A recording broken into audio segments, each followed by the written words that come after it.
talk about some of the things that you've seen as challenges or possible opportunities in having those 4 very different locations.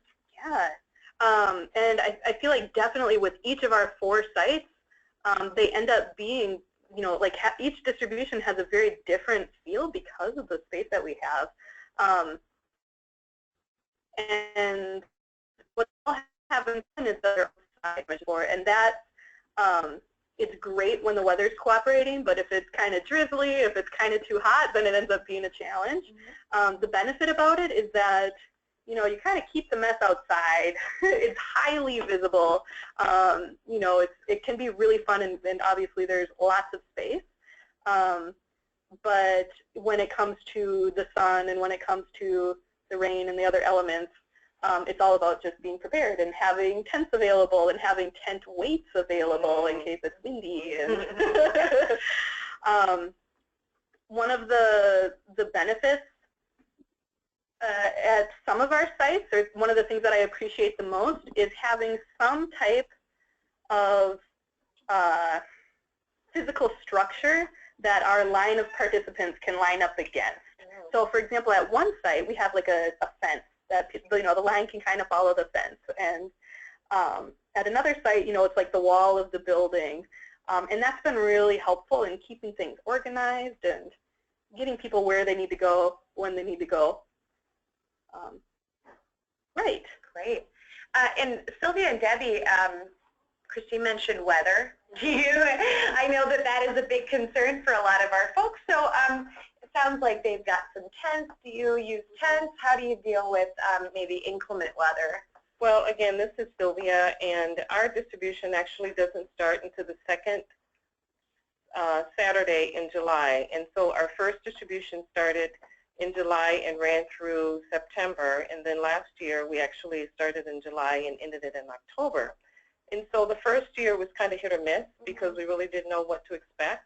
But what we found quickly is that we needed to actually have organization in the parking lot. When the food truck came in, we did exactly what you said. We lined up the heaviest first and then the lightest at the end. But there was gentlemen in our church who volunteered to kind of help us keep the parking lot organized. So we ended up getting tape so that people couldn't cross the parking lot and just come into the line in any kind of a way. And so once we got the tape kind of wrapped around the trees, people know how to enter and they knew how to exit the distribution. And so we also have so many volunteers that initially the admin table had 4 or 5 people, and then we had an individual who would stand and direct people to the front of the line, and she would say hello, she would welcome them as guests, she told them what to expect, what we would be collecting, what kind of food we were going to be serving for the day.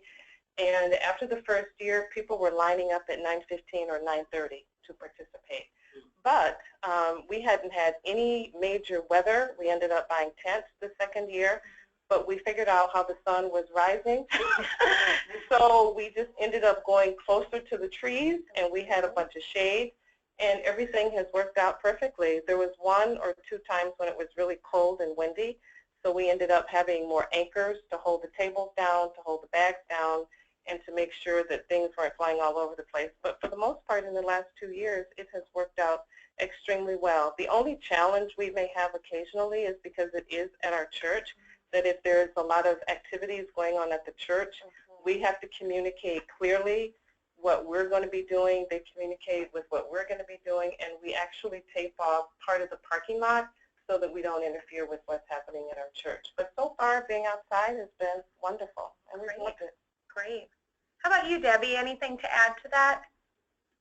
We don't. I can't say that we have any challenges at the location that we are. As I said, it's a picnic shelter, and all doors are locked. They come down, and we leave them all locked except for an entrance door and an exit area. These are like garage doors that come up, and they come in one door and they exit out of the other one. And after the first year, they know exactly where to go. There's a lot of parking in that area. We cordoned off about 3 parking spots and say for pickup only, so when they come out the one location that they can drive up to that location so they don't have to carry the boxes. We do have organizations or churches that will come and help carry those produce boxes out to their car for them if they can't drive right up to that area. And in the shelter, we have a lot of picnic tables because it is at a park. And so we arrange those in such a way that they can slide their boxes from the beginning to the end so they don't have to carry them until they have to take them to their car. So that works out very well. Wonderful. I'm hearing a lot about, we've got tape, you know, like caution tape. We're talking about, you know, walls for people to line up against, fences. Say more about this pre-planning. I mean, can't you just wait for the truck to come along and it just sets them down and then people come and get whatever they want? Absolutely. Well, you could, but no. That would be nice. I want to say too, you know, in kind of talking about, you know, how these are set up, like I'm thinking back to the first few distributions we did. Matter of fact, the whole first year, and it was the type of thing that was really scary to start because there's so much unknowns and like you're trying to think of every scenario possible. But once you get those first few distributions under your belt and you kind of see what works and try out, you know, a few different things on what works and what doesn't, then, you know, then you start saying like, oh yeah, no, it's fine. So yeah, it is scary to get started, and once you do, you'll find, you know, you can find things that work for you. Absolutely.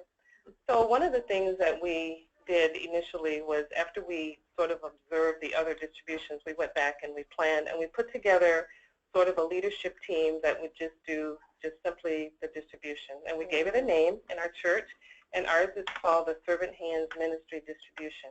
And so we started planning probably about 2 months before the first distribution started. We put together just a model of an outline of what people should expect. We had information for them to take home, to read. We categorized the levels of help that we would need. For instance, we categorized the admin table as the admin table. And then when the pallets come in, if they're 6 to 8, we have 2 people at each pallet. And then we describe if people need to come in and help unload the truck and unload the food. And so people come in early to help us get the food organized, bagged, and ready to give to the guests when they get there by 10 o'clock. And so what we did at our church is we put together a list of all the responsibilities, how many people we thought we would need, and we started 2 months early because we didn't know really what to expect, how it was going to work, if we had too many people, too few people. And the response was overwhelming, so much so that we have more people than we often need. So people sign up early, and we have a pretty good idea every time we do the distribution how many people are coming. And then we have people that actually get on the phone and call and email ahead of time. Can you come? If you can't, let us know so that we can fill in where you can't. And then we announced it in our church. We did door drops the first year, not thinking, oh my God, how are we going to get everybody here? So we did door drops. We actually had the radio do an announcement for the entire summer. And we just kind of felt in our congregation, tell your friends, tell your family, tell your neighbors, we have food, this is to help our community, and let's just do this together. And that's just kind of how we've planned it so far. So it's worked out really well. This is Debbie. Go ahead. This is Debbie again. I just want to kind of reiterate what they said too. We have had tremendous support from the community, and churches are a big part of our organization as far as recruiting volunteers and that. The only thing I ask of anybody that wants to volunteer with us is that when I contact them and if they reply, that I know for sure that they're coming, because otherwise I get very nervous that we won't have enough people there. And it's fine to have extra people show up, but we need to know exactly how many people we have to have in place to do the distribution the right way. Great. Can we talk a little bit more about those volunteer positions? I know that, Sylvia, you were talking about where you have certain people as far as where they're staffed, and then a little bit about the recruitment. I'm curious, just other plans for, where you have the volunteers during the distribution? Are you having them come set up ahead of time? What does that look like? Well, again, this is Sylvia speaking. Our volunteers typically arrive anywhere from an hour to 2 hours before the truck arrives. And then we just talk, we pray before we actually start the distribution. And then people come in, and for us, it's fellowship time. So we really get to talk and know each other and kind of explain what happens. And typically on a Friday, typically second hands will let me know what's coming on the truck. So if we know we're going to have a lot of heavy items, we have those people who actually help unload those items and come early so that they can pre-bag, set the table up, get things off the ground, so that when our guests arrive at 10, we're ready to distribute the food. And so it is the expectation that you arrived at least 2 hours ahead of time, help us unload the truck, move the pallets over to the side so that the second time the truck comes, they can pick up the pallets and bring them back to this location. So we try to be organized and get everybody on the same page and ask people to follow protocol and just kind of read the instructions if they have any questions. I'm typically running around every Saturday making sure the volunteers are in place if they have any questions, and if there's food that needs to be discarded, if we're going to have more than what's left over, what will we do with that?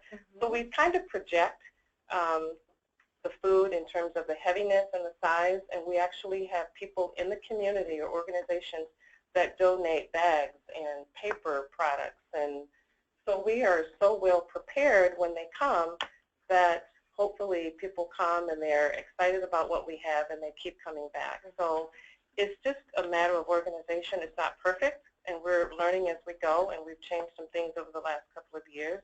But we find that if we plan and we get people involved, they ask questions, and we try to work out the kinks before the distribution starts. Great. This is Debbie again. We do the distribution from July through September. The first year we did do it the fourth Thursday in June, and the first distribution in October. So we decided to just do it July through September. It's the second and fourth Thursday of each of those months, and our truck comes to us at 7:30 in the morning. And our distribution, we do not have it until from 5 to 7 at night, after late afternoon into the evening. So that it doesn't create a problem. We have different groups of people that come in. We have some that come in with that come when the truck unloads at our food shelf with our regular product, and then go out to the shelter and just to guide them where to set everything up. And then the next group of people come at 2 o'clock, and that is for sorting. And sometimes there's some downtime afterwards. It's kind of a fun thing to take part in. That's what I hear from a lot of the volunteers. They look forward to helping from year to year. A lot of fellowship. I like what Sylvia said about the prayer ahead of time. We haven't done that, but that might be something that we will do this year because I think it's very important. But volunteers just are really good with what they've helped with before, and once they've helped, they seem to know what to do next time without too much guidance. And this is Christine. Volunteers are so important. At each distribution, we need about 25 to 30 volunteers in order for our distribution to go smoothly, we found. And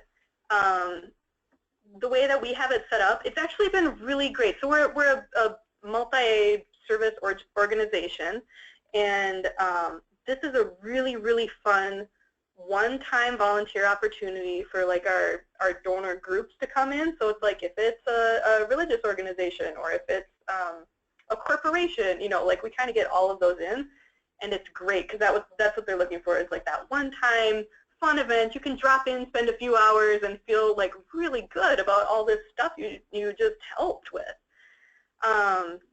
And for the logistics of the day of the distribution, we have it's in like 3 different phases, I'd say. So for volunteers, we need volunteers to come about 1.5 to 2 hours early to help with like the setup phase, and that's getting the tables, the tents, the produce sorted out, you know, sorting out the good from the bad, and getting everything pre-bagged and ready to go. Then there's the distribution phase. That lasts about an hour, hour and a half or so to kind of get everybody, all the participants through the line and out with the food that we have. And then there's the cleanup phase, and it depends on what we get. But, you know, that can take, you know, it might take 15 minutes, it might take an hour. So we kind of you know, to ask volunteers to plan to stay for that full hour afterwards to help clean up. Now, the learning curve that we had over the years was in terms of directing these groups of, you know, 25 to 30 volunteers, that takes more than one staff person to do. So, whereas the first couple years, we had one staff person that was in charge of, you know, like, get volunteers plugged in. But what that ended up looking like is all the volunteers then asking you 1,000 different questions at once. So what worked better is when we had a whole fleet of staff, about 6 or so staff, and each of those staff had assigned responsibilities that they were going to help with during each of those, you know, the setup, the distribution, and the cleanup phase. So during setup, you know, we'd have 3 different staff and say, like, great, you are going to take the table and tent volunteers and help set that up. You are going to take the produce sorters and help that get set up. And once we did that, it was pretty smooth.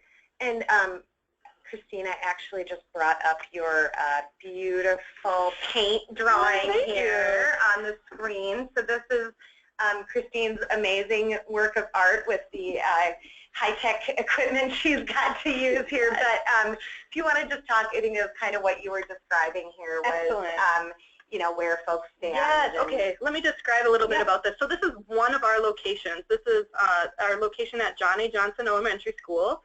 And to describe what's going on here, these purple dots along the top, those are where our participants, you know, that's kind of the waiting line for participants. All the stars, those are our staff members. And then the blue dots are where our volunteers go during distribution time. The green squares are pallets of produce. And those gray rectangles, I guess, most of them, those are tables. So you can see kind of towards the left is like a little L-shaped registration table. So we get like really minimal information jotted down on paper from our participants. And then participants follow the red line through the distribution. So what you might not be able to tell is we have most of our volunteers, about 2 per pallet, 2 or 3 per pallet, and that's their station. And we as staff members kind of figure out ahead of time, like, how much do you give out to each family beforehand? So that's what they're doing. We have a couple people behind the pallets, those green pallets, and they're in charge of keeping everything flowing smooth, so breaking down the boxes, throwing away the stuff that isn't good, all of that good stuff. And then we have a few people out front that are marking wristbands. I didn't mention the wristbands yet, but at the registration table, each household, so participants, you know, in a household, we get 1 wristband per household. Depending on how many people they have in their household is how much food that we'll kind of give out. So we have large families and we have small families. And again, that was a learning curve for us. But families really liked it a couple years ago when we switched to the wristband, and it made sense for everybody. Like, if you're a small family, you might get 1 bag. If you're a large family, you might get 2 bags. And that was a great way to make it kind of fair for everyone. So the people out front are helping mark the wristband. So when you receive, you know, food from station number 1, you mark a 1 on the wristband, meaning, all right, you got that stuff. You know, you're good to go. Now you move on to station number 2. So it helps us keep track of who's been where. And help people jump back in line if they can't carry it all through the line, because it gets heavy. Yep. Awesome. Yeah. So I want to take a brief moment to just address a couple questions that have come in. So these are really logistic questions around what's available to you from Second Harvest. The first question is, will the Second Harvest delivery truck deliver to an alternate site other than the normal food shelf location? Yes. That is something that we love to see partners doing. As you heard, Neighborhood House is doing 4 different locations. 2 of those are at their food shelf sites, and 2 are at sites where they previously had services but that we weren't delivering to yet, so we added those on. And then another question is kind of the timing of the delivery. So do these come with your regular delivery or as a standalone delivery? It can be either. If you are in greater Minnesota, you do have that regular scheduled delivery, and so we don't anticipate adding more times that will be in your area, but can talk about the frequency and what you'd like to see for that. So I want to jump in. Christine, you had mentioned the intake table and mentioned that you're collecting minimal information from folks when we're doing intake. So I'd like to hear from all 3 of you. How are you doing intake? How are you collecting information from clients? And what information are you collecting from them? Well, this is Sylvia. Our intake is actually quite simple, and I'm not sure if that's because we're not a full food shelf distribution. It's basically food rescue. So our distribution is actually for 3 or 4 months in the season, which is the summer. So typically, it's very short, it's very brief. We just take family information and age information. So we categorize children from 0 to 17, and then adults 18 to 64, and then seniors are categorized as 65 or older. So when they get to our admin table, we just say how many people are in your family, and then they tell us basically by those age categories how many people are represented in those groups. And then at that point, much like Christine, we're not as sophisticated as the wristbands, but we have red markers. And so we just kind of mark their hand and we say, is this every person in your family? And you get 1 bag, and then they just go through the line. And it's pretty simple. And we try to keep it moving such that when we watch to make sure that there are only about 10 or 15 people in the line at a time, because if it gets too bundled up and people are rushing and people are trying to get more things than they should, we just ask people to just wait patiently until the line clears, and then we start the next line of people, just to keep it moving and to keep it organized. So the whole registration probably takes less than a couple of minutes, and then going through the line probably takes less than 10 minutes. And we try to keep people moving and not to be really choosy or picky, much like what you said, Kate. Is this something your family would like? Is this something that you can benefit from? And if they don't want it, that's fine. They move on to the next table and they get through the line, and we're pretty much on to the next set of people that would come through the line. Great. Debbie, what information do you collect from clients? We do the same thing. We do very little, minimal information. We do have a form that's made out, a sheet that they just sign their name on there and address, and then how many adults and children and 65 or older.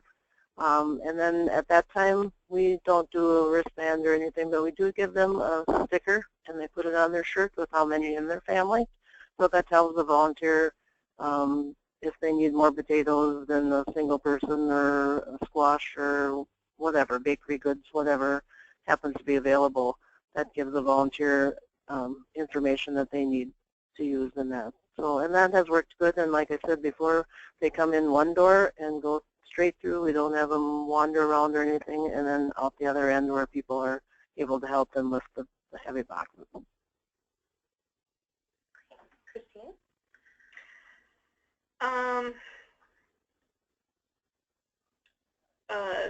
Can you tell me the question again? Sorry, so what information are you collecting from clients? Thank you. So ditto, very, very minimal. So what it kind of looks like as families hit the registration table is we usually ask, like, hey, do you have your ID? If somebody has an ID, great, we'll kind of get our information off of that. If not, you know, that's no problem. We ask for name, how many how many kids, adults, seniors in your house, what's your zip code, and if somebody's outside of our zip code, then we have some extra help to find the food shelf that serves your area too. Sometimes people already know, sometimes they have no idea. So that's been kind of nice. And then depending on where we are, we'll ask if you know, kind of like if people are using the services that we have at that location. So for example, if it's at our food market, hey, did you know we have a food market right here? And you know, most of the times yes, sometimes no. Or we also ask if it's at one of our elementary schools, do you have a child that attends this elementary school? So we can kind of report that back to the school, and they can kind of see how many of their families from that school are taking advantage of this too. One of the things I'd like to add to that is that we also, at the administrative table, give our guests just some information on a really small sheet of paper just on the next distribution date, so that they know it's going to be the second and fourth Saturday consistently from July till October. And then we actually put together a list of all of the other food distributions in our community, and we have that prepared and we give them that as well. So, you know, even though they're coming to us just twice a month, there are other distributions that would have more availability either during the week, so it helps to supplement their food for the entire week. And they're very appreciative of that. And so after we collect the demographic information, which is primarily on age, I report that information online to Second Harvest. And Lisa is my contact for Second Harvest, and she said that just sort of based on some guidelines, federal guidelines, we did last year just one collection of salary ranges. But she said that was really more for our intention and our purpose, and if we're ever audited, it would just be information that we have to make sure that we're serving the community for which it was intended. But it's very smooth and it's easy, and most people, you know, can get through it pretty quickly. So great, wonderful. One question: do your volunteers at the distributions also receive food in these distributions, and how do you handle that? Wow, what a question. That was kind of interesting the first year, because sometimes people feel that, you know, they're there, they're preparing, and they see things that they may choose to want or get. So we just said, no, you know, this is not about us, it's about the community. And the first year we used chips, and there was one person who obviously monitored the line, and we tried to keep people 10 at a time in the line. And then once we saw that the line was going down, we had numbers for our own volunteers. And she would go through and call out those numbers, and then they would get in line like everyone else. But the chips were too hard to keep up with, so we ended up just going with the marker. But there is one person that constantly manages the line, and she will say, okay, this table, if you want to get in line, you get in line. The next table, so that it's actually throughout the entire distribution. We don't all leave at the same time, and we don't all get in line before anyone else. The one thing we do differently, though, is that we have volunteers that actually go to designated corners in our community. And that has been so helpful, that they hold up signs, and they say, today is food distribution at our church, and they bring people that are just phenomenal, because they didn't know. They are driving by, this is great, this is wonderful. And so those signs help drive people to our distribution, because it's marketing, and people need food and they want to come. And so those are the only individuals that get to shop first, because by the time they get back, all the food could be gone. Sure. So if they agree to come early, get their sign, go to the designated areas in our community where there's heavy traffic consistently, we ask them to get their food first, take it to their car, get it out of sight, so when they come back, they've already been through the line, and it has just been wonderful. I mean, after that happened, we have no food left. So it's worked really well. Great. Debbie? This is Debbie again.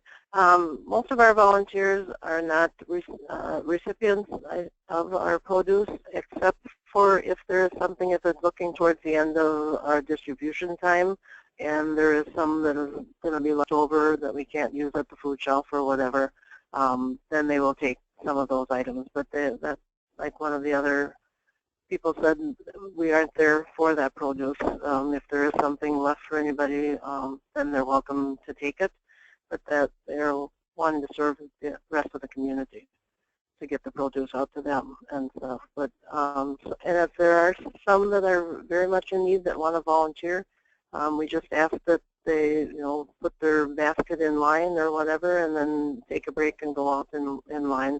We do have people, we don't serve people till, we start at 5 o'clock. We usually have started maybe at 4:45 because they line up. Sometimes they're lined up by 3 o'clock, a couple hours ahead of time. So we don't want to start any earlier than 4:45 because if you start at 4:30, then they're going to come at 2:30 or something. So that works for us. And maybe as the years go by, maybe we'll have more people volunteer that are really in need of the food also. So we may have to change our thinking that way too. All right, thank you, Debbie. Christine, how about at Neighborhood House? At Neighborhood House, most of our volunteer groups end up being from corporations or previous donors, and generally people who are not eligible to receive our services, but not all the time. We definitely have a solid group of volunteers who are community members. They participate in our programs and services, and they really could benefit from this food. So our number one rule is that you can have your volunteer hat on and you can have your participant hat on, but you cannot wear both your volunteer and your participant hat at the same time. Just like what Sylvia was describing, kind of having a system where you can kind of jump in line and grab a number so you can go through the line just like everyone else and receive the same quantities of food just like everyone else when it's your turn, and kind of having everybody take turns and kind of swap in and out so we can keep the distribution going smoothly, but people can still get what they need. Yeah. Wonderful. One thing that's come up a little bit in these conversations is estimating the amount that goes to clients. I know that is a huge worry when people are starting out. Sylvia, I believe you said do you actually have people sign up ahead of time, or just the volunteers sign up ahead of time? The volunteers sign up ahead of time, but we have people that have really served food a lot in our church, so they really have a good handle on how to bag it and how many we anticipate coming through the line. And of course, you never know. That's just a moving target all the time. You don't know if you're going to have a lot of people or fewer people. So we try to organize it so that people get adequate amounts of each item. And of course, sometimes people don't necessarily want what you've bagged, but what we say at the beginning of the line, go through the line now, and should there be any additional food left at the end of the distribution at 12 o'clock, then you're certainly free to come back and get whatever is left. And so rarely do we have food left, but sometimes people come back because they have family and friends that they want to take the food to. And when there is a small amount left, because it happens on a Saturday, our services are on Sunday, and we found a way to leave the food in our kitchen, and we serve that food the following day. So typically all the food is gone either by 12 o'clock on Saturday or certainly by the next day on Sunday. And Christine, are you kind of doing this?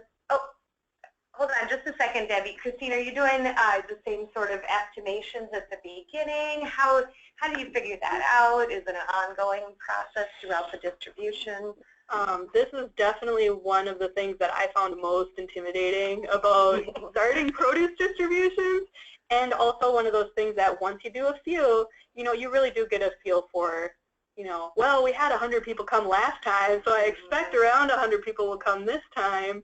But the only way to find out is just to do it and be prepared to be really flexible and have plans, A through Z on what you think you might do. So what we do is it's, you never really know what's going to come or what's going to be on the truck until the day of or usually the morning of.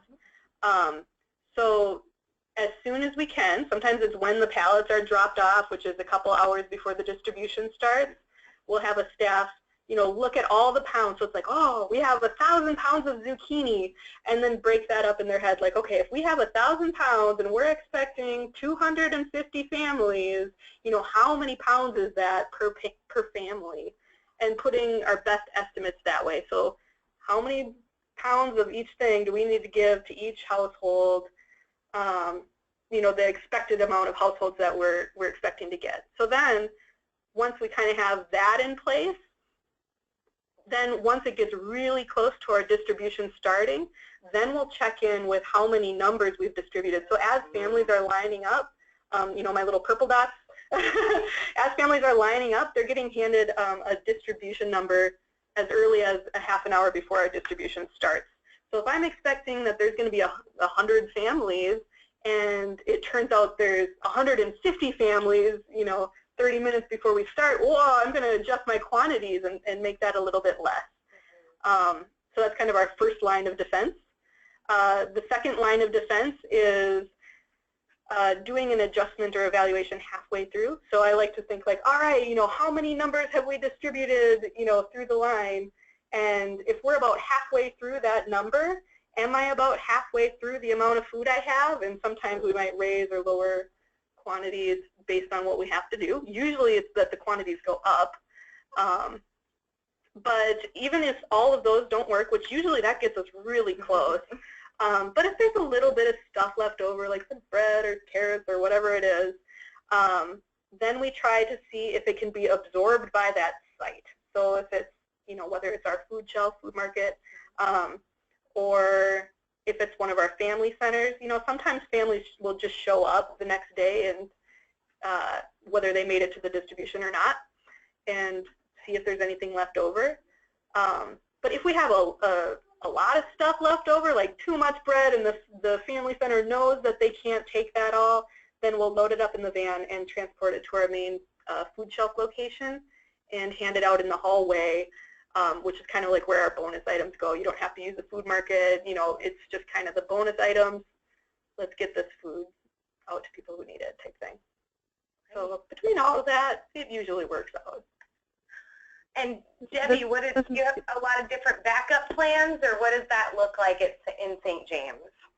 I have to agree with both Sylvia and Christine that we operate pretty much the same way as they do as far as trying to distribute the amount for the families. And just looking at our records, it varies from time to time. One Thursday we had 148 families.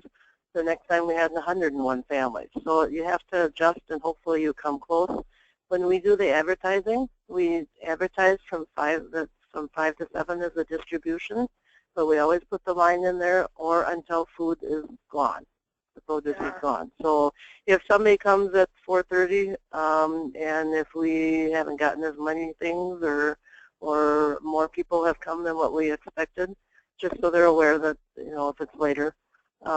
And also we do like the others do, if they have come through the line and it gets to be 7 o'clock or 10 to 7, there'll be people that will come back and get more food that if they know somebody that hasn't been able to be there, we don't ask them to sign in the second time. We just distribute it to them. And we do have a person that comes from out of Watonwan County, but she comes at the very end, and if we have things that we cannot use, our food shelf is open the next day on a Friday. If we can't keep it at the food shelf, or we don't know how many people will be coming in or anything, we do send some things with her. They're migrant workers or work at a corn pack or pea pack plant in Sleepy, so it is going to be used by people that are really much in need. So we're kind of bend the rules a little bit to go outside of our area at the end of our distribution. So it usually works out pretty good. I'd like to make a comment. Debbie, we do somewhat of the same thing. We found that there are people in the community that either are handicapped or have a disability that can't necessarily get to the food distribution. So we've created a form to say if you're going to shop for someone else, then that person has to agree that you will shop for them. You will be the same person shopping for them from July to October. And they have to take it to the person, get their signature, and bring it back, and they will be the designated person shopping specifically for that family. So when they come through the line, they say, I'm shopping for, and we actually keep a copy of that documentation so that we know, yep, you filled out the form, you're shopping for this family. And that's another way to expand your distribution, because every single person can't necessarily get to the distribution. And if they have a family friend or loved one that's willing to shop for them while they go through the line, it just makes our services that much more greater in terms of the people that we can serve. And that works out really well. And so I think this year we will have more people that will do that, and they like it because they get to participate and they have food that they wouldn't ordinarily have. So it works out that way as well. Was that Christine? Was that you speaking? That was Sylvia. Sylvia. That was Sylvia? Yeah.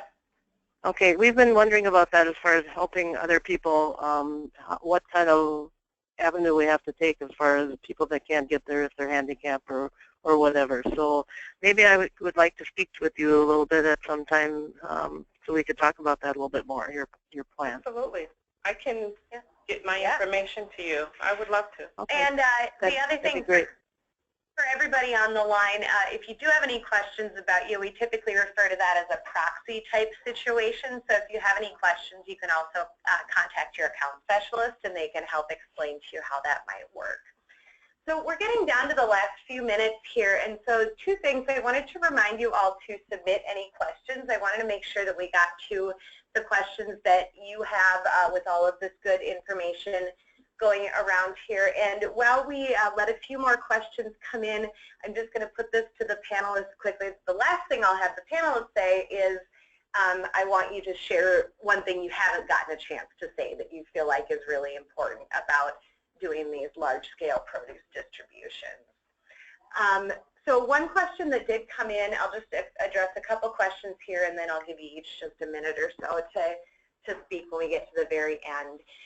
So one question, how do you report out pounds? Are you actually weighing the amount of pounds that each family is getting? Sounds like a lot of work. That would be a lot of work. And no, actually. We definitely estimate. This is Christine from Neighborhood House. So what we get is like the shipment order sheet, like whatever comes with the delivery, that has the pounds of produce on it.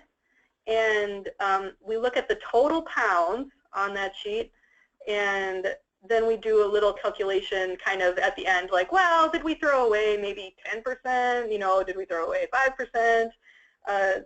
And do some estimating on how much did not go to families and kind of base it off that and call it a day.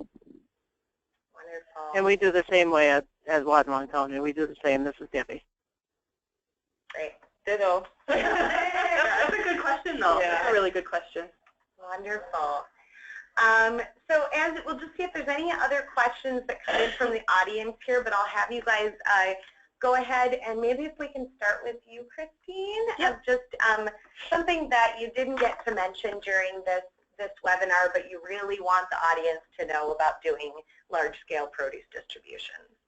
The biggest thing, as with everything, is setting up really good communication and really good expectations with everybody involved, because it takes a village to do this.